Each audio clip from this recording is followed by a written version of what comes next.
నమస్కారం SRK news కి స్వాగతం. ముందుగా ముఖ్యాంశాలు. తిరుపతిలో హృదయ విదారక ఘటన. 3 ఏళ్ల చిన్నారిని హతమార్చిన తల్లి అరెస్ట్. అక్రమ సంబంధానికి బిడ్డ అడ్డుగా ఉందని భావించిన ఆశలత తన కూతుర్ని హత్య చేసినట్లు వెల్లడించిన పోలీసులు. కలకలం రేపిన కల్తీ పాలు. కల్తీ పాలపై ఫుడ్ సేఫ్టీ అధికారుల విస్తృత తనిఖీలు. పాల నమూనాలను సేకరించి ల్యాబ్స్కు తరలింపు. ఫ్రిడ్జ్ లో నిల్వ ఉంచిన బాదం పాల ప్యాకెట్లను సైతం గుర్తించిన అధికారులు. వార్తల్లోని వివరాలు. రాజమండ్రిలో కల్తీ పాల ఘటన నేపథ్యంలో తిరుపతి, చిత్తూరు జిల్లాలోని మిల్క్ డిపోలు మరియు పాల విక్రయ కేంద్రాలపై ఆహార భద్రత మరియు విజిలెన్స్ అధికారులు బుధవారం విస్తృత తనిఖీలు నిర్వహించారు. అనుమానాస్పద పాల నమూనాలను సేకరించి కల్తీని గుర్తించడానికి ల్యాబ్కు తరలించారు.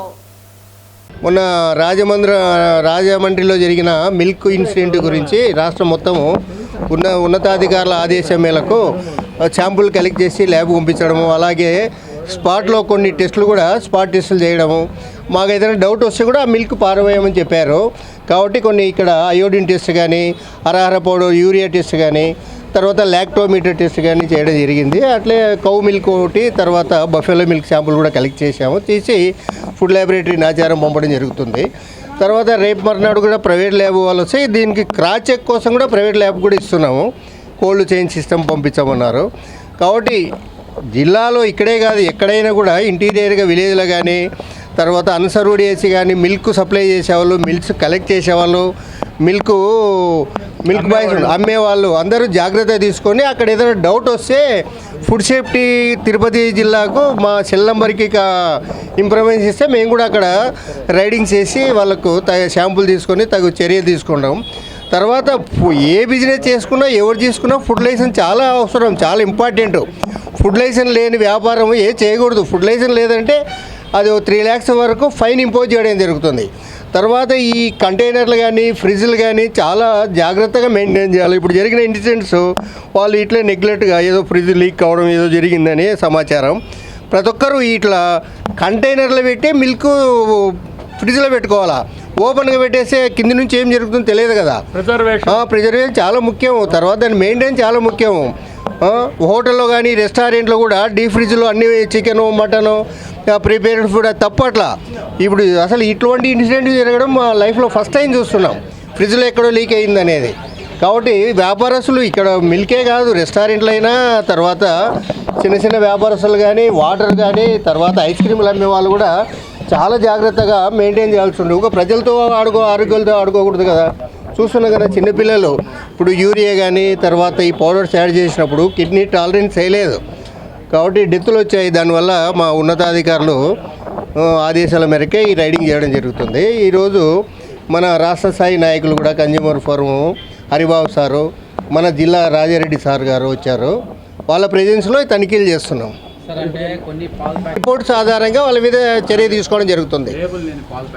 వాళ్ళ ఆల్రెడీ లేబుల్ డిక్లరేషన్, లేబుల్ పైన ఉండేది లీగల్ మెటీరియల్కి సంబంధము.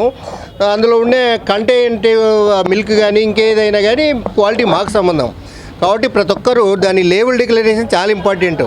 ఎంఎఫ్డి మ్యానుఫ్యాక్చరింగ్ డేట్ ఎప్పుడు, దానికి ఎక్స్పైరీ డేట్ వారమా 10 రోజుల, వాళ్ళ లైసెన్స్ నెంబర్ ఎవరు, దానికి ఏదైనా కంప్లైంట్ వస్తే కాంటాక్ట్ చేయాల్సిన నంబరు ఏదైతే ఉందో అది కంపల్సరీ డిస్ప్లే చేయాలి. వాళ్ళ అడ్రస్ కూడా ఒక బ్లంట్గా ఒక వైట్ కవర్లో పేజీ పాలిస్తే అసలు కవర్లే ప్లాన్ చేయాలని గవర్నమెంట్ ఉంటే ఇంకా కవర్లు వాడే కాలంలో ఉంటే ఎట్లా? అటువంటి మీరు కూడా గద్దించు. ప్రతి ఒక్క వినియోగదారుడు కూడా గద్దించినప్పుడు అడిగినప్పుడే భయం ఉంటుంది వాళ్ళకు. మేము వాళ్ళు ఏదో ఇస్తున్నారు, వాళ్ళు మనకేం ఊకే ఇవ్వడంలే, పాల ప్యాకెట్ తీసుకోవడం పద్ధతి కాదు కదా, అడగాలి ఏమైంది పద్ధతి కాదు కదా అంటే వాళ్ళు జాగ్రత్త పడతారు. వాళ్ళకు కూడా మా డ్యూటీ ఎంతవరకు దీని మీద కౌన్సిలింగ్ చేయడమే, మా డ్యూటీ ఎంతవరకు దీని మీద మెడికల్ ఎడ్యుకేట్ చేయడమే, మా డ్యూటీ ఎంతవరకు వీళ్ళకి అవేర్నెస్ ప్రోగ్రామ్ చేయడమే, అంతే కదా. వినియోగదారుడే రారాజు కాబట్టి వినియోగదారుడే దీన్ని ప్రశ్నించాలా. ప్రతి ఒక్కడు పల్లెల్లో ఉండేవాళ్ళు కానీ, టౌన్లో ఉండేవాళ్ళు కానీ అంతే చదువుకున్న వాళ్ళే కదా. అడగండి, భయం ఉంటుంది వాళ్ళకు, అంతే కదా. Okay, thank you. ఎప్పుడు ప్యాక్ చేశారు, ఎన్ని రోజుల్లో దాన్ని వాడుకోవాలా, అసలు అడ్రస్ అతని అమ్మే వాళ్ళ సెల్ నెంబరు, అమ్మే వాళ్ళ లైసెన్స్ నెంబర్ కూడా దాని మీద ఉండాలి. ఊకే గుడ్డిగా ప్యాక్ చేసేట్లయితుంది. పేపర్లో చూసింటారు 90% ఆఫ్ పన్నీరు పూర్తిగా క్వాలిటీ అన్సేఫ్ అనేటువంటి తేలింది. దాంట్లో తయారు చేసాడు గీసి చూడండి, ఈరోజు దాని మీద లేబులే లేదు, ఎంత ఉందా ఏమో తెలియదు. కాబట్టి కన్సూమర్ కూడా మనం అంటే ఈరోజు మనం ఇప్పుడు టెస్ట్ చేస్తే వాళ్ళు దాంట్లో స్టార్చ్ పౌడర్ ఉంది కాబట్టి ఏమీ తెలియదు, మిల్క్ వాటర్ కలిపారా లేదనేటువంటిది. అదే దానికి నొరగ వచ్చేదాన్ని కూడా కాస్టిక్ సోడా కలుపుతున్నారు, పామ్ ఆయిల్ కలుపుతున్నారు. అంటే ఇక్కడ కంటే కలెక్షన్ సెంటర్స్లో కూడా ఇటువంటి ఫ్యాక్టరీ కంపెనీ సప్లై చేసే దాంట్లో కూడా జరుగుతుంది. అదేవిధంగా రైతులు కూడా ఏం చేస్తున్నారంటే ఈరోజు ఎక్కువ పాలు రావడానికి స్టెరాయిడ్స్ ఇస్తున్నారు. 10 లీటర్లు ఇచ్చేది 15 లీటర్లు ఇస్తున్నారు, కానీ దాని లైఫ్ తగ్గిపోతుంది. దాన్ని మనం కూడా తీసుకుంటే అది అడల్టరేట్ అంటే మన కొద్ది రోజుల తర్వాత మనకు కూడా పిల్లలకైతే మనం చూసినట్టు మెమరీ పవర్ తగ్గుతూ ఉంది, తర్వాత లేజీగా వస్తున్నారు, తర్వాత పెద్దలకైతే నిజంగా లివర్ వస్తూ ఉంది, కిడ్నీ కూడా దెబ్బతినే పరిస్థితి ఉంది. ఇటీవల పరిశీలన వచ్చారు. అంటే ఇది చాలా రోజుల నుంచి జరుగుతున్నట్టు కొన్ని చిన్నగా జరుగుతుంది, కానీ ఈరోజు ఎక్కువ అయిపోయింది. ప్రతి చోట కూడా కన్సూమర్ కూడా కొంచెం జాగ్రత్తగా ఉండి వాళ్ళు ఇచ్చేటటువంటి నాణ్యత లేదా అనేటువంటి డౌట్ వచ్చినప్పుడు మా కన్సూమర్ ఆర్గనైజేషన్స్ కానీ ఫుడ్ ఇన్స్పెక్టర్ కానీ టెస్ట్ చేస్తారు. ఒకరోజు శాంపుల్ తీసి వారుగా పెట్టండి, టెస్ట్ చేయడానికి సిద్ధంగా ఉన్నారు. దాంట్లో తెలిసిపోతుంది. దాన్ని మనం క్వాలిటీ ఉండడానికి ప్రయత్నం చేయాలి. తిరుపతి నగరంలో అమానుష ఘటన వెలుగులోకి వచ్చింది. కామంతో కళ్ళు మూసుకుపోయి 9 నెలలు మోసి జన్మనిచ్చిన తన 3 ఏళ్ల సొంత కూతురుని హతమార్చిన సంఘటన తీవ్ర కలకలం రేపుతోంది. తిరుపతి పోస్టల్ కాలనీకి చెందిన ఆశాలత భర్తతో విభేదాల కారణంగా విడిపోయి తన 3 సంవత్సరాల కూతురు దుర్గతో వేరుగా నివసిస్తోంది. ఈ క్రమంలో రెడ్డి కుమార్ అనే వ్యక్తితో పరిచయం ఏర్పడి అది అక్రమ సంబంధంగా మారినట్లు సమాచారం. రెడ్డి కుమార్తో పెళ్లి చేసుకోవటంలో బిడ్డ అడ్డుగా ఉందని భావించిన ఆశాలత తన కూతుర్ని హత్య చేసినట్లు పోలీసులు వెల్లడించారు. చిన్నారి కనిపించకపోవడంతో ఆశాలత తల్లి నాగరత్నమ్మ పోలీస్ స్టేషన్లో మిస్సింగ్ ఫిర్యాదు చేసింది. పోలీసుల దర్యాప్తులో అసలు విషయం బయటపడింది. ఆశాలతను అదుపులోకి తీసుకున్న పోలీసులు ఆమె చూపిన ప్రదేశానికి వెళ్లి చిన్నారి మృతదేహాన్ని వెలికి తీశారు. ఈ ఘటనపై కేసు నమోదు చేసి పోలీసులు దర్యాప్తు కొనసాగిస్తున్నారు. తల్లితనాన్ని మరచి చేసిన ఈ దారుణ చర్యపై స్థానికులు తీవ్ర ఆగ్రహం వ్యక్తం చేస్తున్నారు. తిరుపతి నగరంలో ఈ ఘటన సంచలనం సృష్టించింది. ఏం జరిగింది? మనలా అంటే మీకు కూతురు బిడ్డ ఓకే. కూతురు బిడ్డ ఆ మనిషి గురించే అంట. ఆ మనిషి ఏదో రెడ్డి కుమార్ అంట ఏదో పెళ్లి చేసుకుంటా అంటే మేము కూడా ఒప్పుకున్నాం. సరిపో చేసుకుని అయినా దానికి ఏముండదు, బాగున్నాడు, మీరు బాగుంటే చాలు, ఒకరిని కట్టుకున్నవాడిని వదిలేసినావు, వాడు ఒక 3.5 లక్షలు ఇచ్చినాడు పిల్లకి డిపాజిట్గా, అది వేయలేదు. దీనికి ఫస్ట్ మెసేజ్ వచ్చి పీలూరులో ఉండే వాళ్ళ బాబాయ్కి పంపించుండదు, మాకు తెలీదు. పీలూరులో ఎల్లప్ప అనేసి వాళ్ళకి పంపించుండారు. వాళ్ళకి పంపిస్తే వాళ్ళు వచ్చి మాకు మెసేజ్ పెట్టున్నారు. ఈ మొత్తం కారణం అయితే మాకు తెలీదు, వాళ్ళకి తెలుస్తారు. వాళ్ళని పిలిస్తే వాళ్ళకి తెలుస్తుంది. తిరుపతి ప్రింటింగ్ ప్రెస్ అసోసియేషన్ ఆధ్వర్యంలో అంతర్జాతీయ ముద్రణ దినోత్సవ వేడుకలు ఘనంగా నిర్వహించబడ్డాయి. ఈ కార్యక్రమం సందర్భంగా ముద్రణ యంత్రాన్ని కనుగొన్న మహానుభావుడు జోహాన్స్ గుతెంబర్గ్ చిత్రపటానికి పూలమాలలు వేసి ఘన నివాళులర్పించారు. ఈ సందర్భంగా అసోసియేషన్ అధ్యక్షుడు జయచంద్రను ఘనంగా సత్కరించారు. సభలో మాట్లాడిన నాయకులు ముద్రణ రంగం ప్రపంచవ్యాప్తంగా కోట్లాది మంది ప్రజలకు ఉపాధి కల్పిస్తున్న కీలక రంగమని పేర్కొన్నారు. ముద్రణ యంత్ర ఆవిష్కరణతో జ్ఞానం విస్తరణకు మార్గం సుగమమై సమాజ అభివృద్ధికి బాటలు వేసిందని తెలిపారు. అందువల్ల ముద్రణ యంత్రం ఆవిష్కరణను స్మరించుకోవడం ప్రతి ఒక్కరి బాధ్యతని అభిప్రాయపడ్డారు. ఈ కార్యక్రమంలో అసోసియేషన్ నాయకులు సుధాకర్ రెడ్డి, తులసిరామ్, బాలాజీ, నరేష్ తదితరులు పాల్గొన్నారు. ఈ కార్యక్రమం ఉత్సాహభరితంగా సాంప్రదాయబద్ధంగా సాగింది. ప్రింటింగ్ ప్రెస్ పితామహుడు, ప్రెస్లకు పితామహుడు జాన్ గూటన్బర్గ్ గారు జన్మదిన సందర్భంగా మేము ప్రెస్ ఓనర్స్ అసోసియేషన్ తరఫున ఈరోజు ఆయనకు నిలవాలర్పించడానికి మేము ఈ కార్యక్రమాన్ని ఏర్పాటు చేస్తున్నాం. మా శ్రేయోభిలాషులకు, మా కస్టమర్లకు, మా వర్కర్స్కి, మా యాజమానులకి అందరికి కూడా చిల్డ్రన్స్ డే శుభాకాంక్షలు తెలియజేస్తున్నాం. పలమనేరు గుడియాత్తం రోడ్డులోన జిమ్ సెంటర్లో DCC bank assistant manager Vishwanath ఉదయం జిమ్ చేస్తూ బయటకు వచ్చి కొబ్బరి నీరు తాగుతూ స్పృహ తప్పి పడిపోవడంతో హుటాహుటిన పలమనేరు ప్రభుత్వ ఆసుపత్రికి తరలించారు. వైద్యులు పరీక్షించి మృతి చెందారని ధృవీకరించారు. పలమనేరు గుడియాత్తం రోడ్డులో ఉన్న జిమ్ సెంటర్లో ఉదయం జిమ్ చేస్తూ బయట వచ్చి కొబ్బరి నీళ్లు తాగుతూ స్పృహ తప్పి పడిపోవడంతో హుటాహుటిన పలమనేరు ప్రభుత్వ ఆసుపత్రికి తరలించారు. వైద్యులు పరీక్షించి మృతి చెందాడని ధృవీకరించారు. విశ్వనాథ్ బంధువులు జిమ్ సెంటర్కు వెళ్లి జిమ్ ట్రైనర్తో వాగ్వాదం చేశారు. జిమ్ నిర్వాహకులు పోలీసులకు సమాచారం ఇవ్వడంతో పోలీసులు జిమ్ సెంటర్కు చేరుకుని అతని బంధువులకు దీనిపై కేసు నమోదు చేసి దర్యాప్తు చేసి తగిన న్యాయం చేస్తామని హామీ ఇచ్చారు. విశ్వనాథ్ డీటీసీ బ్యాంకులో అసిస్టెంట్ మేనేజర్గా విధులు నిర్వహిస్తున్నారు. పలమనేరు వీరరాఘవ వీధిలో గల మా మామ మల్లికార్జున శెట్టి గారి కుమారుడు విశ్వనాథ్ డీసీసీ బ్యాంకులో జాబ్ చేస్తున్నాడు. అతను గత వారం రోజులుగా జిమ్కి వెళ్తున్నాడు. కొత్తగా ఈ జిమ్ సెంటర్లో జిమ్కి వెళ్ళిన తర్వాత అక్కడ కొద్దిగా బరువులు ఎత్తాడు. అక్కడ వాంతులు 2 సార్లు అయినాయి. వాంతులు అయినప్పుడు మధ్యలో మళ్ళీ వాటర్ తాగాడంట. వాటర్ తాగిన తర్వాత మళ్ళీ బయట వచ్చి ఒక టెంకాయ తాగడం వల్ల చనిపోయినాడు. ఇప్పుడు ఈ జిమ్ సెంటర్లో కోచ్ ఉన్నారా లేదా, ముఖ్యంగా నేను పలమనేరు జిమ్ అసోసియేషన్ వాళ్ళని అడుగుతున్నాను. నేను కోచ్ లేకుండా జిమ్ సెంటర్లు ఎలా నడిపిస్తారు?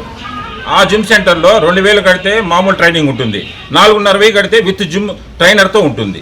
ఇప్పుడు జిమ్ ట్రైనర్ లేకుండా జిమ్ సెంటర్ నడిపించద్దండి. ఇతను తక్కువ వయసు 30 సంవత్సరాలు, అతనికి హార్ట్ స్ట్రోక్ వచ్చి చనిపోవడానికి ముఖ్య కారణం ఏమి? ఈ జిమ్ సెంటర్ యాజమాన్యాలందరూ కూడా దీన్ని గ్రహించి మంచి కోచ్ని పెట్టుకొని కొత్తగా జాయిన్ అయిన వాళ్ళు ఎంతవరకు బరువులు ఎత్తచ్చు, ఓల్డ్ స్టూడెంట్స్ ఎంతవరకు బరువులు ఎత్తచ్చు, ఇలాంటి మంచి సలహాలు ఇస్తే జిమ్ సెంటర్లో జిమ్ ట్రైనర్ లేకుండా జిమ్ సెంటర్ నడపకపోవడమే మంచిది. దీన్ని ప్రభుత్వ దృష్టికి తీసుకుపోతున్నాము.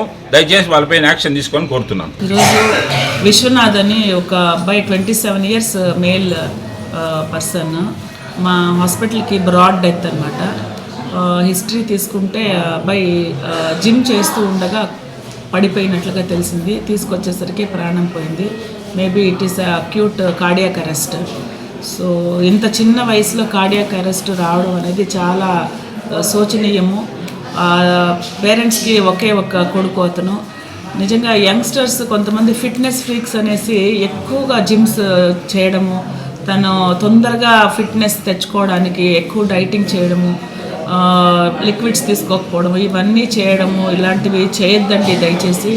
ఈ అబ్బాయి ఇలా చేశాడని చెప్పడం లేదు, కానీ బట్ అంత చిన్న వయసులో కార్డియాక్ అరెస్ట్ రావడం వితౌట్ ఎనీ హిస్టరీ, అబ్బాయికి ఏమీ అనారోగ్య ఏమీ లేవు ప్రీవియస్గా. అలాంటి కార్డియాక్ అరెస్ట్ రావడం అనేది చాలా దురదృష్టకరము. మనం అందరూ చాలా జాగ్రత్తగా ఉండాలి. మరి జిమ్ చేసేటప్పుడు చాలా విగరస్గా చేస్తున్నారు. ఈ మధ్యలో చాలా న్యూస్లు చూస్తున్నాం ఇలా జిమ్లో పడిపోవడము కార్డియాక్ అరెస్ట్తో యంగ్ పీపుల్. సో యంగ్ పీపుల్కి ఒకటే సందేశం ఏంటంటే, మీరు ఫిట్నెస్గా ఉండండి కానీ విగరస్గా చేయొద్దండి. లిక్విడ్స్ ఎక్కువ తీసుకోండి. ఇప్పుడు వాతావరణం మారింది, చలికాలం నుంచి ఎండాకాలం వచ్చింది. సో ఈ లిక్విడ్స్ కూడా తక్కువ తీసుకుంటే కూడా ఎలక్ట్రోలైట్ ఇంబ్యాలెన్స్ వస్తుంది. దీనివల్ల చాలా పరిణామాలు ఉంటాయి. కాబట్టి ప్రాపర్ డైట్ తీసుకోండి. డైట్ కూడా ఎక్కువ డైటింగ్ చేసేయడము, తొందరగా లావు తగ్గిపోవాలా లేకపోతే ఫిట్ అయిపోవాలా అనే ఆతృతతో చేస్తుంటే మాత్రము దుష్పరిణామాలు ఎదుర్కోవాల్సి వస్తుంది. నేనైతే తల్లిదండ్రులకి ప్రగాఢ సానుభూతి తెలియజేస్తున్నాను. 27 సంవత్సరాలు వయసుకు వచ్చిన బిడ్డ చనిపోవడం అనేది చాలా తట్టుకోలేని విషయం తల్లిదండ్రులకి. సో అందరూ జాగ్రత్తగా ఉండండి. దయచేసి తల్లిదండ్రులకి కడుపు కోత మిగిల్చకండి. ప్రాపర్ జిమ్ ట్రైనర్ ఉండాలండి. అంటే ప్రతి ఒక్క జిమ్లో కూడా జిమ్ ట్రైనర్ ఉంటేనే మంచిది. అదర్వైజ్ మనం బేసిక్ ఎక్సర్సైజెస్ అయితే చేసుకోవచ్చు. బేసిక్ థింగ్స్ విగరస్గా చేయాలి, మనము బాడీ బిల్డింగ్ చేయాలి, మసిల్ డెవలప్ చేయాలి, లేకపోతే వెయిట్ లిఫ్టింగ్ ఛాంపియన్షిప్ అట్లాంటి వాటికి వెళ్ళే వాళ్ళైతే డెఫినెట్గా డైట్ ట్రైనర్, జిమ్ ట్రైనర్ అయితే ఉండాలి కంపల్సరీ.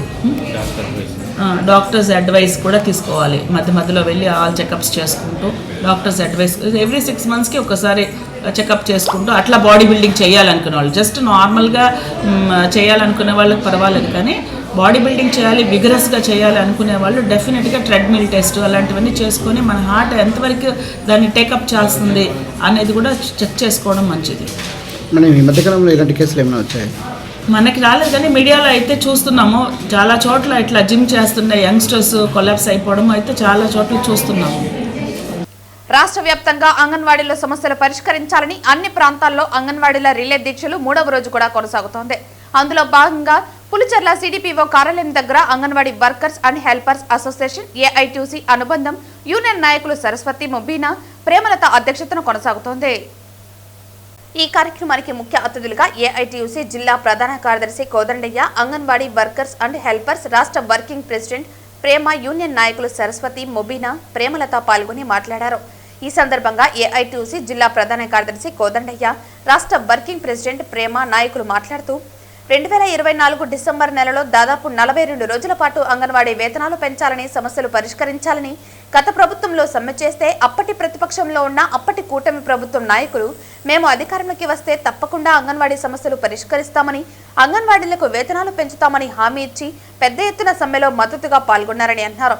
మరి కూటమి ప్రభుత్వం అధికారంలోకి వచ్చి దాదాపు 2 సంవత్సరాలు కావస్తున్నా ఇంతవరకు వేతనాలు పెంచకుండా అంగన్వాడీలో ఏ సమస్యలు కూడా పరిష్కరించలేదని, కావున అంగన్వాడీల సమస్యలు పరిష్కారం అయ్యేంత వరకు నిరసనలు కొనసాగుతాయని పేర్కొన్నారు. అంగన్వాడీలకు వేతనాల పెంపు, గ్రాట్యుటీ అమలు చేయాలని, పెండింగ్ లో ఉన్న మినీ అంగన్వాడీలకు మెయిన్ అంగన్వాడీలుగా అందరికీ అవకాశం ఇవ్వాలని, అంగన్వాడీలకు సంక్షేమ పథకాలు వర్తింపజేయాలని, మే నెలలో అంగన్వాడీలకు వేసవి సెలవులు ప్రకటించాలని తదితర డిమాండ్లతో అంగన్వాడీల 3వ రోజు రాష్ట్ర వ్యాప్తంగా రిలే దీక్షలు నిర్వహిస్తున్నారు. ఈ కార్యక్రమంలో జిల్లా ఏఐటీయూసీ జిల్లా ప్రధాన కార్యదర్శి Kodandaiah, anganwadi workers and helpers రాష్ట్ర వర్కింగ్ ప్రెసిడెంట్ ప్రేమ, ఏఐటీయూసీ నాయకులు రఘు, పులిచెర్ల ప్రాజెక్ట్ అధ్యక్షులు మొబీనా తదితరులు పాల్గొన్నారు. అంగన్వాడీల యొక్క సమస్యలు పరిష్కరించాలని, జీతాలు పెంచాలని ప్రధాన డిమాండ్తో రాష్ట్ర వ్యాప్తంగా ఉన్నటువంటి కార్మిక సంఘాల పిలుపు మేరకు చిత్తూరు జిల్లాలో కూడా పెద్ద ఎత్తున కార్యక్రమం జరుగుతూ ఉంది. అందులో భాగంగానే ఈరోజు రొంపిచెర్లలో ఈరోజు 3వ రోజు ఈ పులిచెర్ల ప్రాజెక్టులో 3వ రోజు ఈరోజు ఈ కార్యక్రమం రిలే నిరాహార దీక్షలు జరుగుతూ ఉన్నాయి. ప్రభుత్వం ఏమో కార్మిక సమస్యలను పరిష్కరిస్తున్నామని ప్రకటన చేస్తూనే కార్మికులను మోసం చేసే పద్ధతిలో ఈరోజు ప్రభుత్వం చర్యలు ఉన్నాయి. దీన్ని తీవ్రంగా ఖండిస్తున్నాం. ఈరోజు ప్రధానంగా గత 42 రోజుల్లో చేసినటువంటి సమ్మె సందర్భం ఇచ్చిన మినిట్స్లో మీరు ఏదైతే రాసినారో దాని ప్రకారం మాకు వేతనాలు 2024 జూలైలోనే పెంచుతామని మినిట్స్ రాసి 2 సంవత్సరాలు అవుతున్నా ఇంతవరకు జీతాలు పెంచలేదు. కూటమి ప్రభుత్వం అధికారానికి వచ్చిన తర్వాత మా రాష్ట్ర నాయకత్వం అనేక చందబారులు అధికారుల దృష్టికి, మంత్రుల దృష్టికి తీసుకెళ్ళి మా వేతనాలు పెంచండి అని చెప్పిన పెడచెవిన పెట్టినటువంటి ప్రభుత్వం ఈరోజు గత 3 రోజులుగా రాష్ట్ర వ్యాప్తంగా ఆందోళనకు పిలిపిస్తే వెంటనే స్త్రీ సంక్షేమ శాఖ మంత్రి పిలిచి మీకు అన్నీ చేసేనాము, మీ సమస్యలు పరిష్కారం అయిపోయినాయి కాబట్టి మీరు ధర్నాలు విరమిస్తే మేము జీతాల గురించి మాట్లాడతామని చెప్పడాన్ని AITC anganwadi workers and helpers association తీవ్రంగా ఖండిస్తూ ఉంది. ఈరోజు మహిళలు రోడ్డులో ఎండల్లో ఇబ్బంది పడుతూ ఉంటే మహిళా కార్మికులకు పక్షపాతి అని చెప్పుకునే చంద్రబాబు నాయుడు ప్రభుత్వం ఈరోజు మహిళల కోసమే నేను రాజకీయాలకు వచ్చినటువంటి పవన్ కళ్యాణ్ గారు మరి మీరు ఏం చేస్తున్నారని మేము అడుగుతూ ఉన్నాం. కాబట్టి వెంటనే సాగదీపకండి.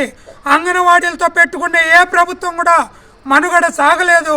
మీకు భవిష్యత్తులో ఇబ్బంది రాకుండా రేపు చలో విజయవాడ 2వ తారీఖు పిలిపివ్వడం జరిగింది. ఆ లోపే మీరు జీతాలపైన నిర్ణయం తీసుకొని స్వచ్ఛందంగా ప్రకటిస్తే మిమ్మల్ని ఈ రాష్ట్ర ప్రభుత్వాన్ని అంగన్వాడీ వాళ్ళు ఆదరిస్తారు. లేని పక్షంలో మీకు తగిన గుణపాటు ఇస్తారని తెలియపరుస్తూ ఉన్నాం. ఈరోజు మినిట్స్లో రాసుకున్నటువంటి జీవో నెంబర్ 8 ఇచ్చినారు గ్రాడ్యుయేట్కి సంబంధించి. మీరు అసలు 2020 నుంచి ఇంతవరకు ఇంప్లిమెంట్ చేయాల. మరి జీవో ఏమో మీ అధికారులు ఇచ్చా, ప్రభుత్వం మీది, మరి ఏంటికి ఇంప్లిమెంట్ చేయలేదని అడుగుతూ ఉన్నాం. మినీ అంగన్వాడీలు మెయిన్గా మారుస్తూ ఉన్నారు. కొన్ని టెక్నికల్ సమస్యలు ఉన్నాయని ఇప్పటికే 1800 పైచీలకు ఈరోజు పెండింగ్లో పెట్టారు. మరి దీన్ని ఎవరు చేస్తారనేసి అని మేము అడుగుతాం. కాబట్టి ప్రతి సమస్యని క్షుణ్ణంగా ఈ రాష్ట్ర ప్రభుత్వం పరిశీలించి జీతాలు పెంచకపోతే మాత్రం భవిష్యత్తులో నిరంతర సమ్మెకు కూడా పిలిపించేదాన్ని కూడా సంసిద్ధంగా అంగన్వాడీలు ఉన్నారని ఈ సందర్భంగా తెలియపరుస్తున్నాం. ఏఐటీసీ అంగన్వాడీ వాళ్ళకి పూర్తిగా అండగా ఉంటుంది. వాళ్ళకి సపోర్ట్ చేసి వాళ్ళ సమస్యలు పరిష్కరించే వరకు ఏఐటీసీ తోడుగా ఉంటుందని ఈ సందర్భంగా తెలియపరుస్తా ఉన్నాం.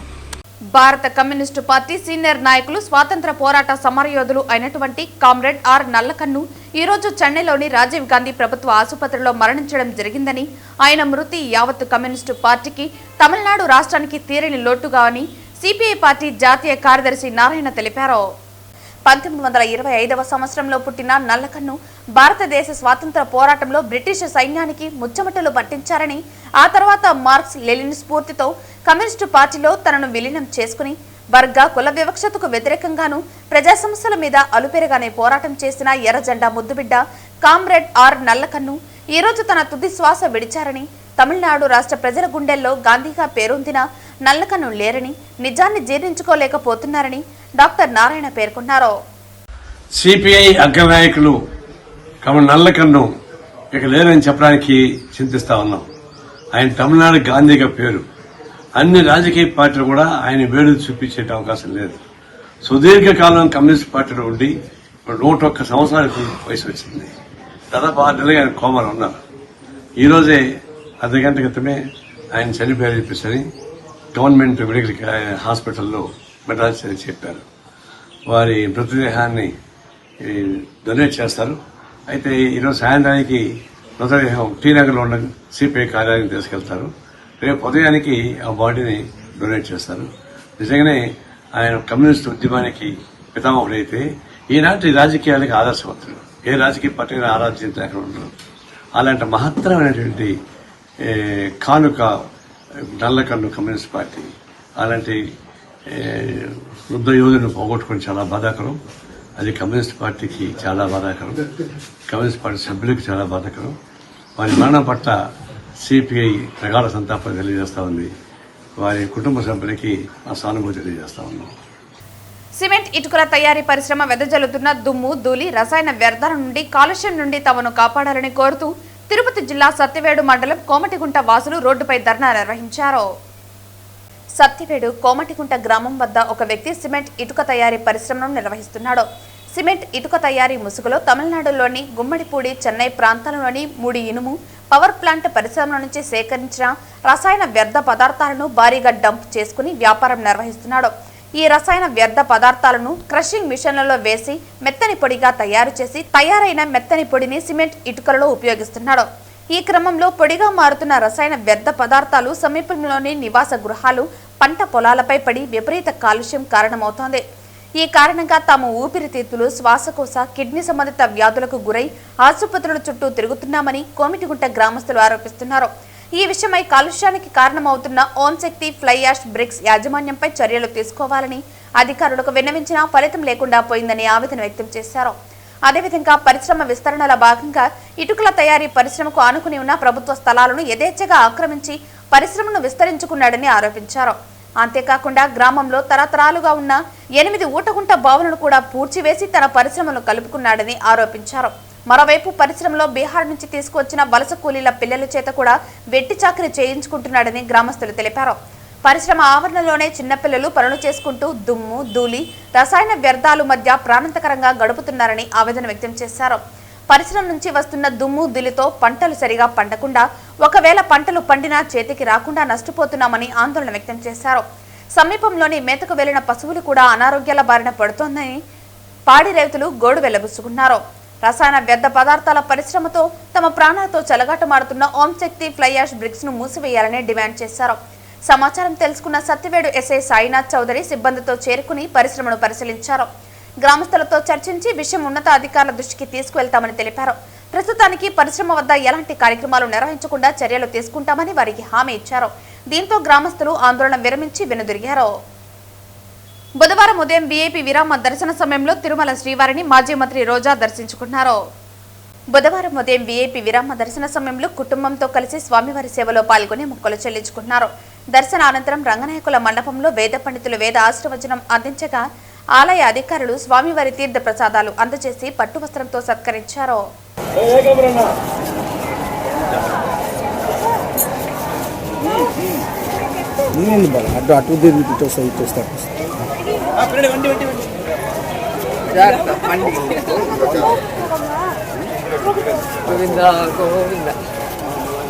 వార్తలు ముగించే ముందు ముఖ్యాంశాలు మరోసారి.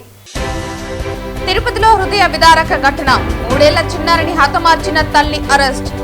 అక్రమ సంబంధానికి బిడ్డ అడ్డుగా ఉందని భావించిన ఆశలత తన కూతుర్ని హత్య చేసినట్లు వెల్లడించిన పోలీసులు. కలకలం రేపిన కల్తీ పాలు, కల్తీ పాలపై ఫుడ్ సేఫ్టీ అధికారుల విస్తృత తనిఖీలు. పాల నమూనాలను సేకరించి ల్యాబ్స్కు తరలింపు. ఫ్రిడ్జ్లో నిల్వ ఉంచిన బాదం పాల ప్యాకెట్లను సైతం గుర్తించిన అధికారులు. ఈ వార్తలు ఇంతటితో సమాప్తం. తిరిగి వార్తల్లో మళ్ళీ కలుద్దాం. అంతవరకు సెలవు. నమస్కారం.